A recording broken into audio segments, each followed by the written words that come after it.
Also doctor cancer రాగానే ఇంకొకటి కూడా మైండ్‌లో రన్ అవుతుంది ఏంటంటే, అరే! ఎంత డబ్బులు ఖర్చు పెట్టాలి? ఎంత అవుతుంది ఖర్చు అని అనుకుంటూ ఉంటారు.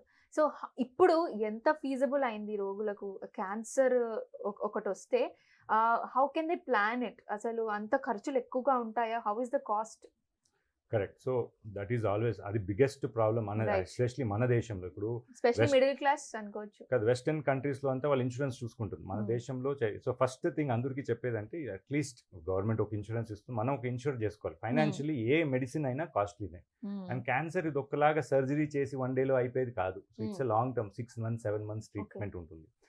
కొన్ని బ్రెస్ట్ క్యాన్సర్ అని కొన్ని క్యాన్సర్‌లకి because India is the only country in the world where most of the drugs are subsidised. అంటే మనకి ఒక ఎంఆర్‌పీ లోవర్ డోస్‌లో ఉన్నాయి. లేకపోతే చాలా ఇన్నోవేటర్స్ బయట దేశంలో they are 10 times, 20 times cost of what we have. Okay. Yes, it's hmm. Expensive treatment, no hmm. Doubt about it. Government కూడా బాగా సపోర్ట్ చేస్తుంది కొన్ని సెక్టర్స్‌లో. So, where cost of surgery, radiation అవన్నీ తగ్గిపోయినాయి.